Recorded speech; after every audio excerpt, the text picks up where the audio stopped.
Welcome to Depth of Field, an independent filmmaking podcast hosted by Dr. Mike White and Shelby Haggerton, independent filmmakers and industry professionals. Episodes will touch on recent films, the state of the industry, the regional scene in Iowa, Nebraska, and South Dakota, the occasional gear discussion, and interviews. Stay up to date with our current episodes on Spotify and YouTube. Hello and welcome to this week's edition of the Depth of Field podcast for the week of April 18th, 2024. I'm Dr. Mike White. And I'm Shelby Haggerton. And on today's episode, we're going to go ahead and have some information on a brand new film festival in South Dakota. We're also going to talk about our take on a few of the con selections, as well as the new Black Magic cameras. And then finally, an interview with Jim Brockhohn of the Iowa Motion Picture Association. Yep. So it's going to be a great episode.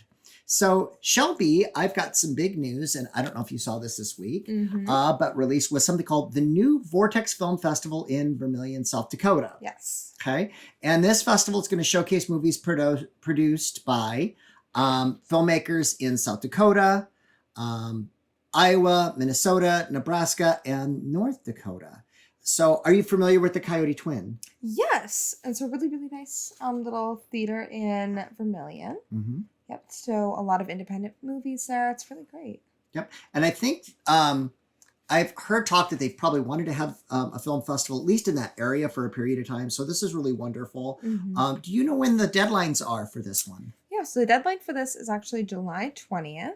And the festival is going to run September 20th through the 22nd. Mm-hmm. There's lots of information on this on Film Freeway. I think they actually do have a website as well, but I haven't looked into that. But you can find lots of detailed information on Film Freeway. For sure. So, well, what's going on in international news, Shelby? Well, we got the Cannes Film Festival announcements, which has everybody really abuzz. I'm very excited just to kind of hop into this. Well, do we want to give a little explanation of Cannes? Sure. Cannes has been around for years and years and years. It's on the French Riviera, and it is considered the greatest film competition in the world. Mm-hmm. Its most coveted prize, the Palme d'Or, is considered the greatest prize in all cinema. They really have kind of three types of categories. They have the category in which they have the competition. They also have the films that are premiering but not competing. Mm-hmm. They also have the midnight films as well. So there are three different kinds of categories. The non-topic competition category is often films that are non-auteur films that maybe just have a wide appeal. But again, this is something we look forward to every year. The countries represented are always fantastic. And there are many films in the lineup that we were interested in. We're not going to go through all of them, but we're going to go through the ones that were kind of standouts for us. So Shelby, one of your favorite directors in there, you want to take the first one? Yeah, so I'm very excited about this. And when this was announced, I was pretty jazzed.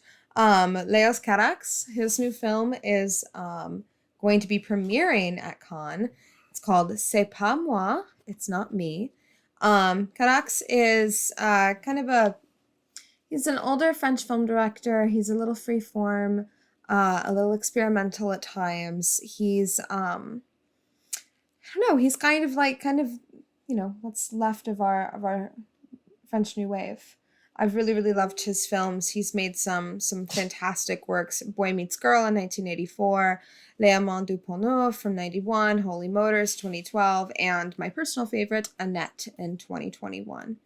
So this film is being described as freeform and cut up, features Leos Carax rediscovering the figures from his oeuvre, traversing his 40-year filmography, and it visits the decisive moments of his career while capturing the political evolution of that time. And this makes an extraordinary amount of sense. He's having his Truffaut moment where he's making his film about filmmaking. Yeah. So I think it's really cool, and I think this is really exciting. I like his stuff, so I'm excited to see this film. I know there's been a lot of talk about it online, so it'll be really fun.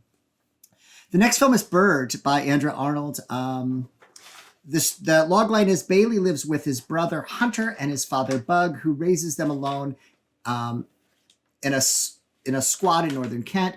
Bug doesn't have much time to devote to them, and Bailey looks for attention and adventure elsewhere.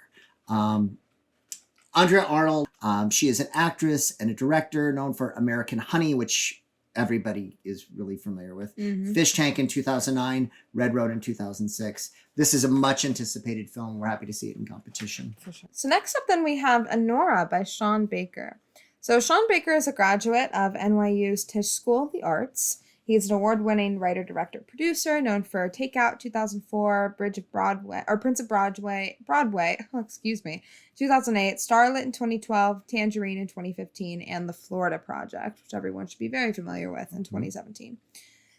Sean's latest feature, Red Rocket, premiered at Cannes in 2021, and Red Rocket was acquired by A24 as well. But this film, Honora, is a comedy about a sex worker shot in New York and Las Vegas. Sean Baker's a big favorite in the film independent world. He had The Florida Project was a darling at FI and just won all kinds of stuff. It's a tragic, beautiful film. So this is a much anticipated film. The Tisch folks always bring it, and I think it's no surprise. So excited for this one.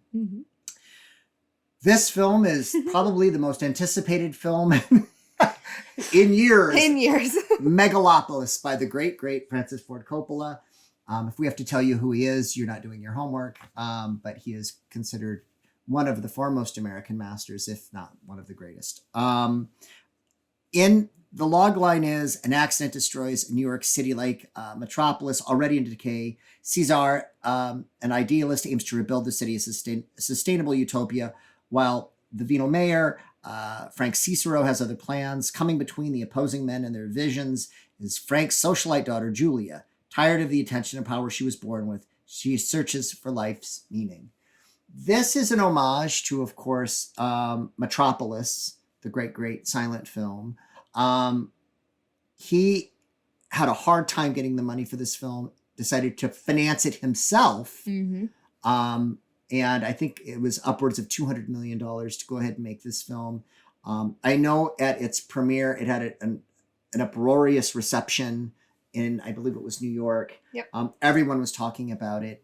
I can't imagine, it's got to be a forerunner, I would guess, for the Palm. I mean, it's very anticipated. Yeah, I think Megalopolis is really something I think that's been on a lot of people's lists, and obviously Coppola's been trying to get this thing made for years now. Yeah. So I'm very excited to finally see, years and years and years of work finally come together. Well, and I've been kind of having my ear to the ground, and our critics, especially our favorite ones, nobody's really calling it as far as who could win the Palm this year. No. So it's anybody's game. It's very up in the air this year, which I think is fun. Yeah, anybody's game.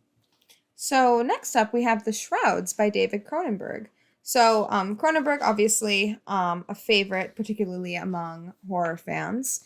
He's a Canadian film director and screenwriter, principal originator of the body horror genre, with his films exploring visceral bodily transformation, infectious diseases, and the intertwining of psychological, physical, and technological. So Cronenberg, of course, is best known for Shivers, 75, Scanners, everybody knows Scanners, 81, Videodrome, 83, and The Fly from 1986. He has also directed dramas, psychological thrillers, and gangster films.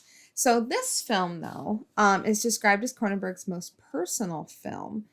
Cassell plays Karsh, a grieving widower who builds an innovative device to help people connect with the dead.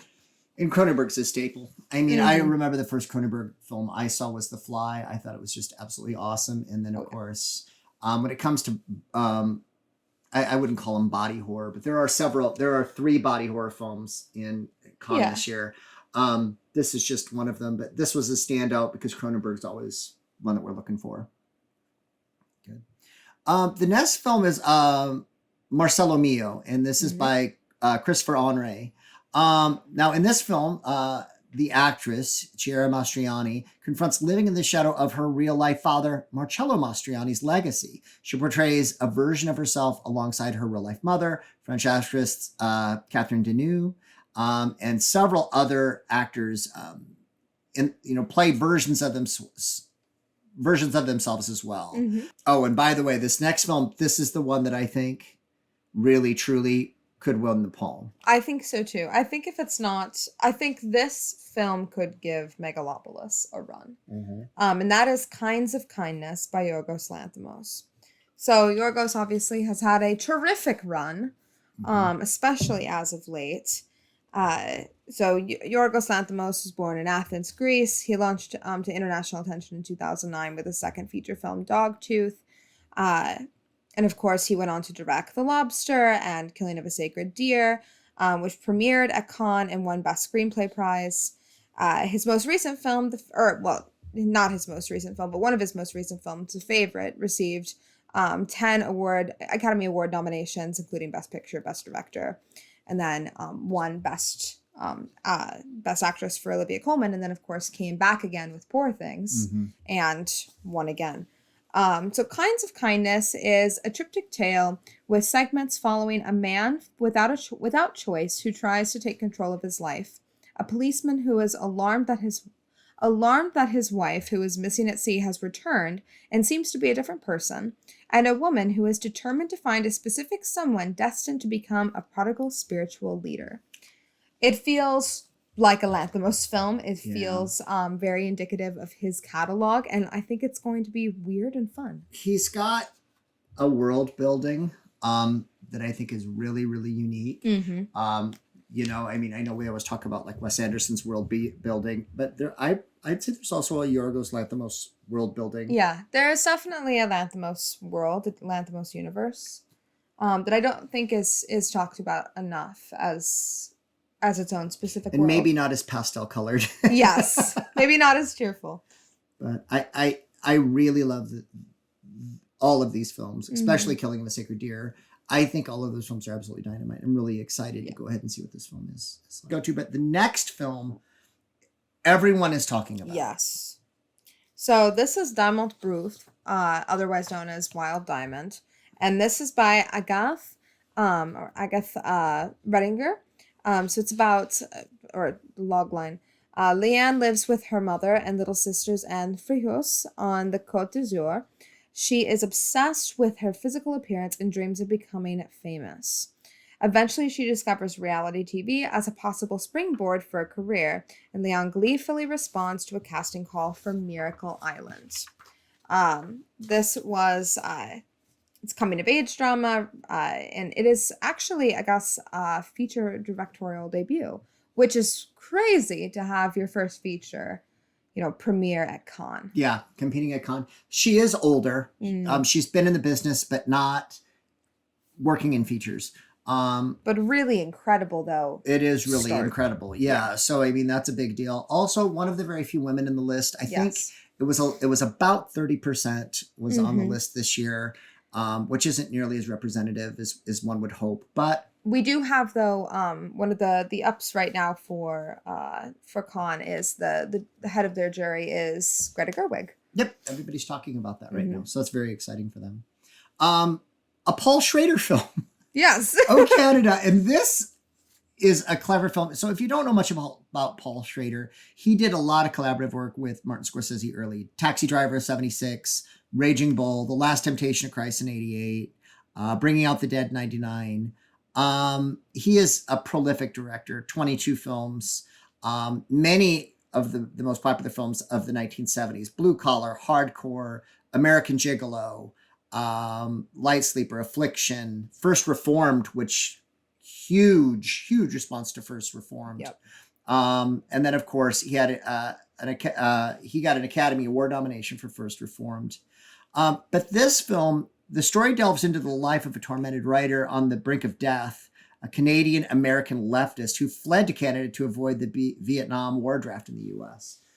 This looks dynamite. Yeah, this looks fantastic, actually. And I really, really love this. Paul Schrader is an interesting guy when interviewed. He's kind of to me, he's kind of a tough guy. But I really love the idea of this script. I think it's really, really fun. So I'm looking forward to this film, and I can't wait to see it. Okay. So next up we have, and I'm going to butcher every name in this, Limonov, Limonov the Ballad, by Kirill Serebrennikov. This is an outrageous story of Edward Limonov, the radical Soviet poet who became a bum in New York, a sensation in France, and a political antihero in Russia. So Serebrennikov was born on September 7th, 1969, in the USSR, now Russia, and he is a writer-director known for Leto, The Student, and Petrov's Flu. Okay. This was one that I didn't want to put on the list because I didn't know if we could pronounce the names, and we're not that familiar with him. Just going to be straight with you on this. This is not a director we're very, very familiar with, but one we're excited about because getting films from that part of the world, especially acclaimed films at Cannes, wonderful. We're thrilled to death to go ahead and see those in there. We've got just one more film left, and this is Parthenope by Paolo Sorrentino. Sorrentino's an Italian film director, screenwriter, writer. He's considered one of the more prominent filmmakers in Italian cinema. He's known for the big visually striking things, complex dramas, and they compare him to Fellini all the time, and Antonioni. They compare him to both of those. So the film's logline is Parthenope is a woman who bears the name of her city. Is she a siren or a myth? And when I saw this, I thought about you, your filmmaking, your writing. I'm excited about this one. About this film. I think this is going to be fantastic. I'm really, really excited to see. So Italian. Yes, so Italian. I'm very, very excited. I think there's a lot of neorealism here. I think it's going to be very fun, visually interesting. I think so too. All right, we're going to move on to the tech segment. And for anybody who doesn't know, NAB is happening. And with NAB, there are lots of big tech releases. And I could go all day long on all of that stuff. But we don't want to bore everybody. But there were 2 big cameras released. Everyone has been talking about the PYXIS, which is the PYXIS 6K camera, which we are going to cover in this episode. But I was more impressed by the new version of the URSA 12K cinema camera. I'm a lover of the URSA 12K cinema. I shot 2 films on that. We shot Between the Lines on the 12K. We also shot The Cross on the 12K. Love the camera. It's a great camera, great sensor, has its problems, but they have went back through and made some really radical changes to this camera.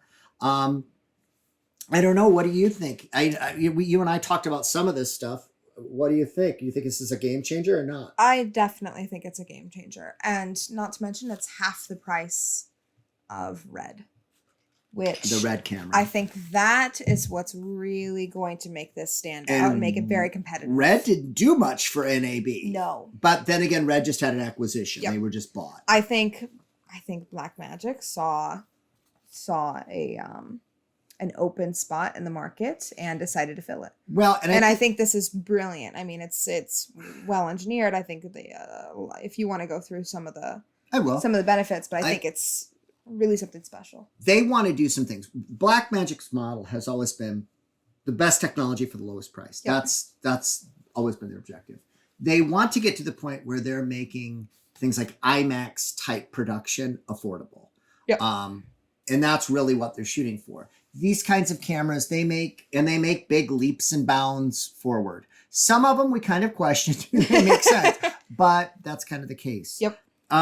I'm just going to go through some of the changes in the URSA 12. These are fairly radical. Resolutions are 4:8, 9, which is a new resolution, and 12. Okay, so 9 is not really what I consider a native resolution. If you take a look at the logical resolution changes, it would be 4, 8, and then possibly 16, right? Those numbers would make sense. They can do this because they have their own codec called Black Magic Raw, so they can do it in whatever resolutions that they like. But and it does make it a little bit tricky. So if you're like a Premiere Pro user, you usually have to use a plugin to adapt and those kind of things. We use what they call the BRAW Studio to go ahead and do that because I'm a Premiere Pro user to get that to work, and it works absolutely dynamite. Now, here's the thing that's really changed.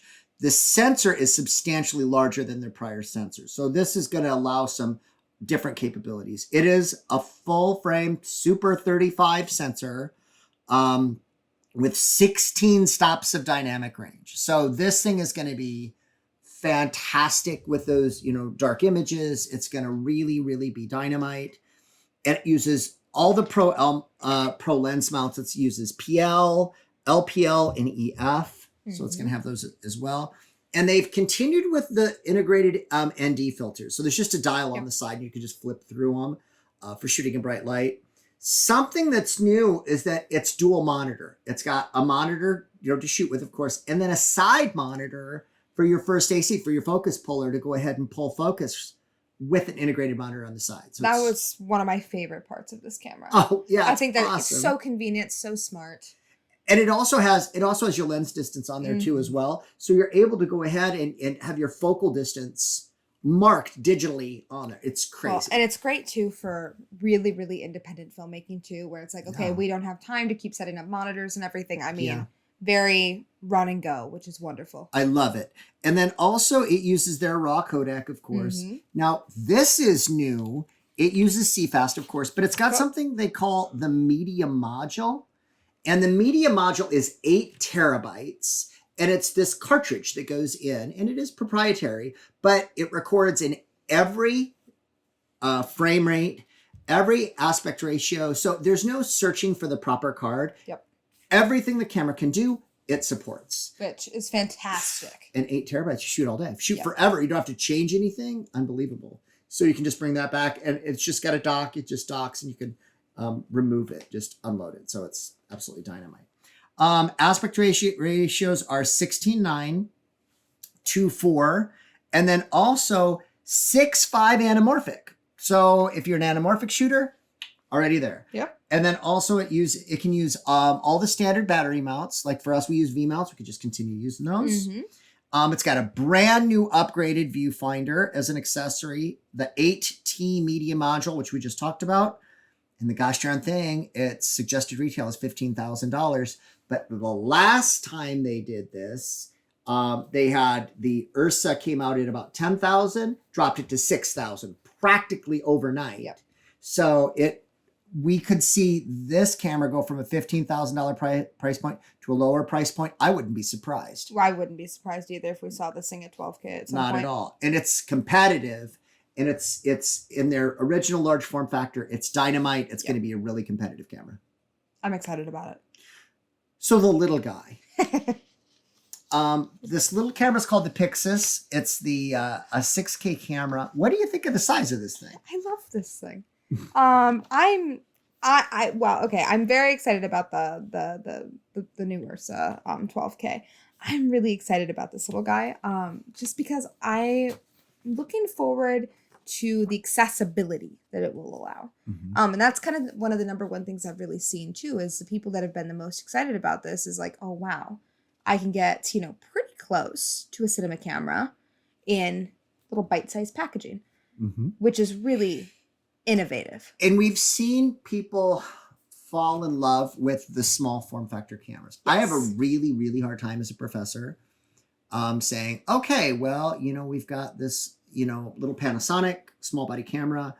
They want to shoot on it. And it's like, oh, it's got cheap anamorphic lenses and I can get a really good look out of it. It's agile and I can put it on a gimbal and it's really fast. And that's great. But, it's difficult to get them to use the large body cameras that have real advantage over the small. So what's happening is we have this generation of people, and also look wise. I mean, older folks say we like to shoot on tripods. You're finding a completely new generation of people who want to shoot on gimbals and they want to shoot with smaller cameras. And this box style camera, this small box style camera, is not new. They've got some competitors. Zcam has made one, Panasonic's made one, and even some of the Red cameras are that kind of small box format. Yep. So that smaller format, making it agile and fast, is great. But what this does is some of the things that the URSAs do that we talked about earlier. It's got that Super 35 sensor in a really, really small packaging. And you're able to go ahead and record in Black Magic's tried and true 4K. We've shot tons of stuff in it. Yep. They've got 6K in there as well. 13 stops to dynamic range. It's nearly as much as the new URSA. Yep. Also, it's PL, EF, and L mounts. Drawback wise, this is the only criticism I've heard, is that it's got a side viewfinder on it. which is for your, like your focus puller. And then it doesn't come standard with a monitor for the operator. So they would expect you to buy either, like a little Ninja monitor or one of those, like an Atmos Ninja, or like their scope monitor, some kind of additional monitoring, because not everybody wants the same thing. Yep. So they've made that into an option. There are some folks that have been kind of critical saying, hey, listen, it should have came standard with 2 screens, but it is what it's going to be. Well, and when you have a price point at about $3,000. Yeah, that's the big thing. It's only $3,000. Yes. So that's a huge part. No, I'm not going to complain too much. No, of course not. But, I do kind of agree. I mean, heck, if you buy a red, they come with nothing. Exactly. So what you're looking at here is you're able to go ahead and do a slight customization of what you want to shoot on. And everybody's DP, or everybody's camera operator, they know what they want, and they customize them anyway. Exactly. So that's going to be kind of the thing. With that, there is one other thing I'm not real crazy about is it's got a new proprietary battery on there, which is made by Black Magic. They say it's got great use on it, but I really like being able to choose my battery mount. I really like to be able to use the DTAP function to power other things. So there's some stuff there that's not there. And Black Magic has had some issues in the past with some of their batteries for their small cameras because the Pocket, they're battery pigs. They are battery pigs. They can be very difficult. I mean, I've had to rig V-mount batteries onto the bottom of they might as well not even have a battery. Try and get them to stay. I mean, they are very, very difficult. So I'm hoping that with the new battery type, they're solving some of those issues. And I'll be really, really curious to see what some of the reviews are on that. Well, and I'm wondering if they're going to revise the Pocket too. So it's very difficult to know. But this new form factor is really, really popular. So it wouldn't really surprise me. Also, this camera uses CFast, or it can use an external drive through using USB-C. That has been a weakness of all of their cameras, is that lack of reliability in USB-C. Yep. They blame the drives. They blame the firmware. Black Magic never has a firm answer on it, but it has always been an issue, that external recording on those. We switched over to CFast and have had no issues using Angelbird CFast. They're crazy expensive, but they work incredibly well. Well, and I'd rather have something that's very reliable that I know is not going to fail. Yeah. Yep. But the big deal in this is it's suggested retail at $3,000. Yep. So, I mean, you're looking at being able to get some cinema quality type stuff, when we talk about cameras and people, especially hobbyists, if you're a serious hobbyist, $3,000 is not an extraordinary amount for a camera. Well, and even too, I mean, this is also great for commercial production as well. Oh. I mean, if you're going out, you're running gun. I mean, I've done, loads of that. And it can be hard to find a good small body camera that works for that kind of fast paced production. Yeah. And so I think this is going to be fantastic, not only for independent cinema, but in amateur hobbyist filmmaking. I think it will also be something that's great for commercial production as well. And I'm happy to see a camera that can bridge the gap, because it is very, very difficult. And I get talented students, that are trying to enter the business, that come in and they're, they start as hobbyists and, they've been shooting on small body cameras and say, all right, here's a big, $20,000 camera. We want you to go shoot on it. And they're like, nope, I want to shoot on my $400 camera. Yeah. And getting them to try to make that transition is important, because, I mean, let's be honest, you're going to work on anything that has any scale. You're going to be working with larger cameras. Yeah. I mean, the thing, about the creator was an anomaly, not the norm. Mm-hmm. I mean, nobody's running out. There's not suddenly tons of professional things, multi-million-dollar projects being shot on that camera. So, I mean, I think this is a good in-between camera. And I think it's going to be awesome to be able to get students to go ahead and use that. Yeah, I'm excited about it. Okay, on our next segment, we have Jim Brockhohn, who is our very good friend. He is president of the Iowa Motion Picture Association. He's here to talk about 2 events, the upcoming IMPA Awards that everybody's so excited about, and then also another festival, the Iowa Independent Film Festival. Jim, welcome to the show. Well, thank you. I'm glad to be here. Thank you, Mike and Shelby. Could you tell us a little bit about what the IMPA is and what it does? We're a nonprofit 501c3 organization. And we encourage and support Iowa production and video throughout the state and through networking, education, and also through our IMP Awards Festival, too. So getting into the awards, I think everybody would be interested to learn a little bit more about them and kind of what to expect this year. Also, can you tell us when they will be? This will be our 33rd annual Iowa Motion Picture Association Awards Festival. And it's going to be Saturday, May 4th. And the festivities will start at 10 a.m. and it'll be at the Bowman Fine Arts Center in Forest City, Iowa. So just Google Bowman Fine Arts Center and you'll find it. It's a small town and we're about 3,500. So it's, if you can't find it, everybody in town knows where it's at. Okay. And like I said, the scheduled events will be from 10 o'clock to 5 o'clock. We're going to be showing movies that from the nominees, and they're going to be randomly selected. So if you're one of the nominees and your movie doesn't get shown, please don't be discouraged. We don't want to play favoritism or anything like that. So we have a person that goes in there and just selects, automatically, just selects randomly. And it'll go from 10 o'clock to 5 o'clock. Usually we show it from 5 to 3, but we're extending it this year. From 10 to 3. This year we're going extended from 10 to 5. And so you'll be able to see more movies. Then from 5 to 7 is when we're going to do our red carpet interviews, meet and greet. We'll have cocktails there for the purchase if you like. And then from 3 o'clock to 7 o'clock, and we talked a little bit about the food situation. We're from 3 o'clock to 7 o'clock, we're going to have a food truck there, and it's the Backyard Bites. We decided to do something different this year. And then 7 o'clock to approximately 9:30, 9 to 9:30 is when our award show is. And we will have a band opening the show, playing a number, and they're going to be closing also, which is going to be the same band that we had last year, too. It's called Another. Okay, that's exciting. Oh, okay. the band of film guys, we call it. Yeah. Yeah, absolutely. Anybody too wants to hear about some of the nominees, we did cover those in the last episode, so you can also go back and check out episode 5 to hear more about some of the noms. Yep, about some of the nominees, which was absolutely great. Everybody go eat at Backyard Bites. I'm really excited about having a food truck there. We love food trucks. We talk about this all the time on the podcast, but we're all about the food, and we love food trucks. But also, if you're there Friday night, last year I ate at a really good Mexican restaurant in Forest City, and recommend. So definitely if you're there the night before and you're looking for someplace to eat, it's good fun. It's become a joke on the podcast that we talk about food every single episode. Where do you eat whenever you're going places? I have a problem. Ahaliska. And it's just right. That's right. It's like 2 doors down from my office. So when you go there, look across the street and down a little bit. You see. Oh, my gracious. Yeah. I'll put the plug in, the Forest City Chiropractic and Sports. Absolutely. I remember Shelby made a painting of you, if you didn't go she? inside, you'll find a Shelby original. Show it to you. It's in my waiting room. It's right there for everybody to see. When you come up, I'm going to bring it to the office and show you. Absolutely. Oh, we love that. We would love that. Yeah. I got it framed. And, it's so beautiful. I love it. She's a talent. What can I say? Take it off the top. And it's in museum glass.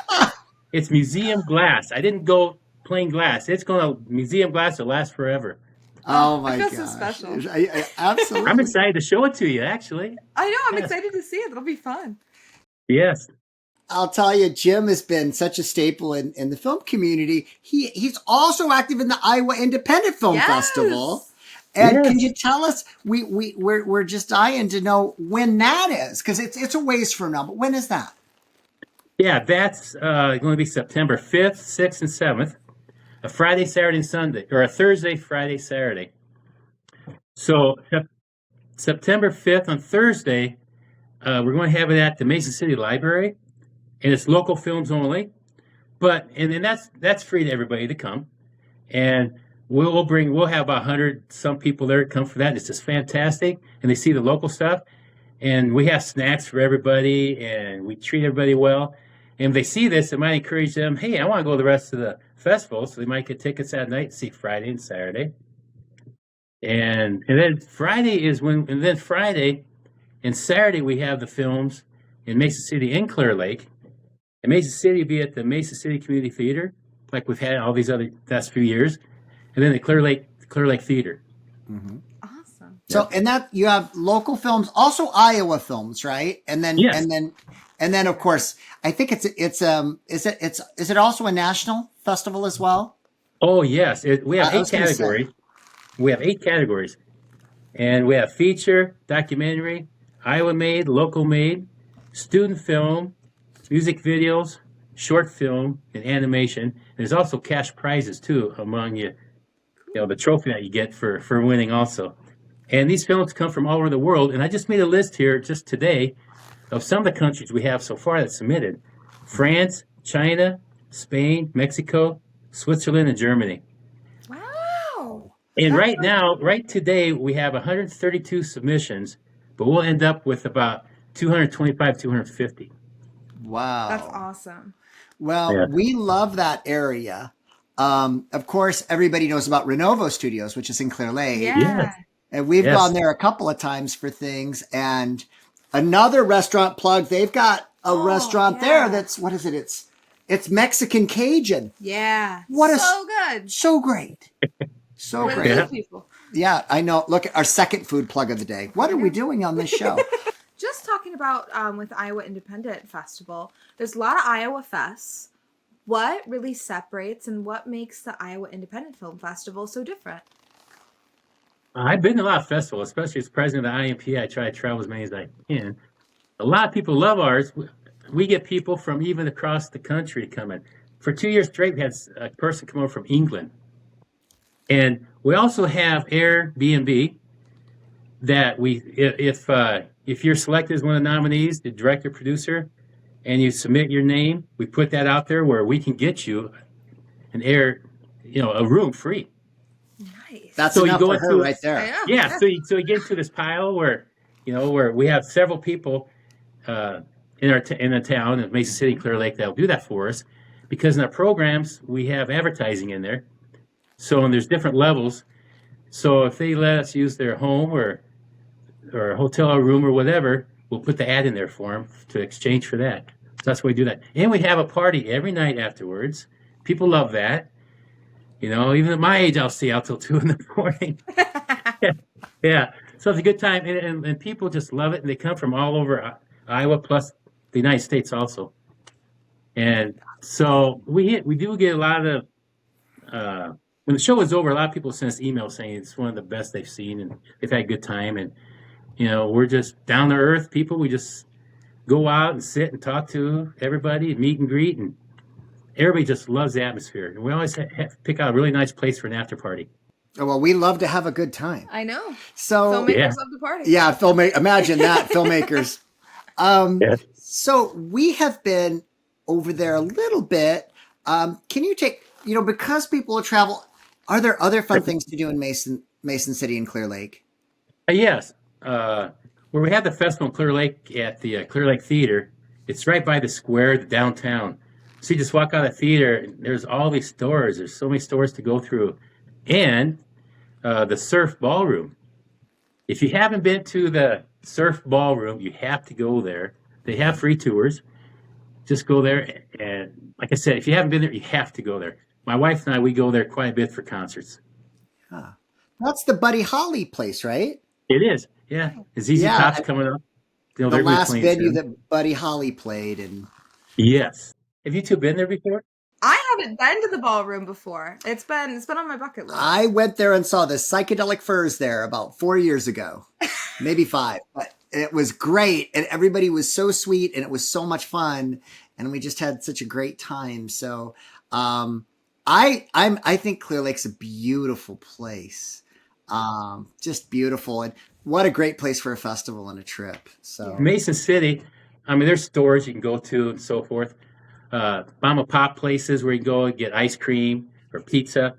And then around the city, there's all these statues, bronze statues all over the place. I'm not sure how many there are, but almost every corner has one. It's fantastic. Just walk around and look at all these statues that they made. It's fantastic. okay. Awesome. All right. So just to recap, just so everybody knows what's going on, just when are both of these events happening one more time, and where? The Iowa Motion Picture Association Awards Festival is going to be Saturday, May 4th. Easy to remember. May the 4th be with you. Okay. I'm going to come dressed as a Jedi this year. I have You a know- lightsaber. I'll bring it. Don't threaten me with a good time. We should have had a theme like that. That would have been funny. We have a lot of people in our town that love Star Wars. They would dress up. But, oh, wow. There's a lot of filmmakers that's their thing. It's like, why'd you get into filmmaking? I saw Star Wars. I hear that from so many people. Well, maybe this podcast, people hear this and maybe they'll dress up. May the 4th be with you. Who knows? I'd be okay with that. That's a cool idea. And so it's Saturday, May 4th, which is coming up. It starts at 10 o'clock. It's at the Bowman Fine Arts Center. And so if you don't know where it's at, anybody in town will point you to the right direction. From 10 o'clock to 5 o'clock, we'll be showing random films for nominees. And at this point, we don't know what they are yet. Our committee hasn't gotten together to select them yet, but they will be soon. And then that's from 10 to 5. From 5 to 7 is the red carpet. So please come. You don't have to be a movie star, director, producer. I even told some people in town here, just go on the red carpet, from Forest City and just talk a little bit. And then that's meet and greet. And there's be cocktails there too. So adult beverages. And then from 3 to 7 is the Backyard Bites. And like Shelby was saying, we do have a lot of food restaurants in town too, but Backyard Bites is a local food truck here in Forest City. So I really want to support local people. And then from 7 o'clock till about 9:30 is when we do the awards show, with the super band playing one song at the beginning and one song at the end. Another Fine Mess is the name of the band. The Iowa Independent Film Festival, what are the dates for that? Okay, the Iowa Independent Film Festival is September 5th, 6th, and 7th, which is a Thursday night, and then a Saturday and Sunday.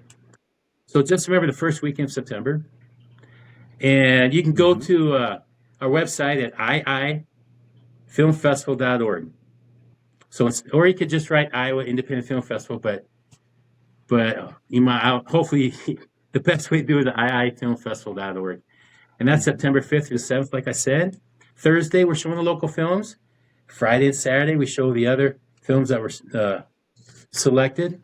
And we don't have the times yet because pretty soon when we get closer, we'll break it down, to which theater's going to show what. And yeah, in 8 categories. Plus, we also have the Craig's Choice Awards too. All the judges would be they'll have their favorite. If it doesn't make it to a winner, but they think it's great, maybe they gave it 10, they should give it an award. It's their personal favorite, but it didn't make with all the other judges. Then they can give an award too, which we always do, because we do have 11 board members, and that's who the judges are. And we judge, like I said, between 225, 250 movies.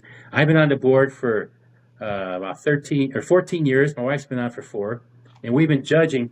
We start judging January 2nd, and we're still judging now. We'll judge about the mid-June.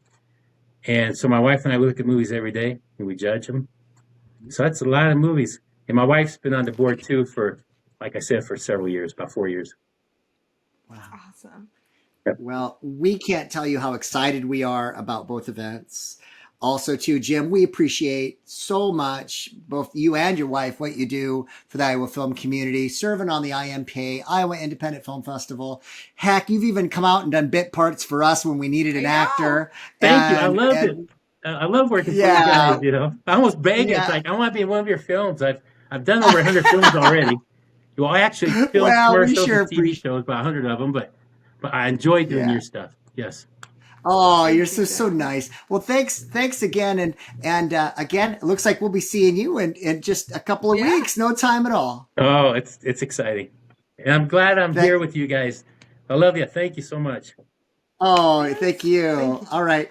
Thanks for being on. So everybody, make sure you tune in the next couple of weeks where we've got a couple of really exciting guests. By the way, there's going to be a brand new film studio, or I should say production studio, opening up in Cedar Rapids. And we're going to talk all about that in our next episode. So thanks again for tuning in, and we'll see everybody at the IMPA this year for the big awards show. And Jim, thanks again. Well, thank you so much. Thank you for listening to Depth of Field, and check us out on YouTube and Spotify, where we post new episodes every 2 weeks.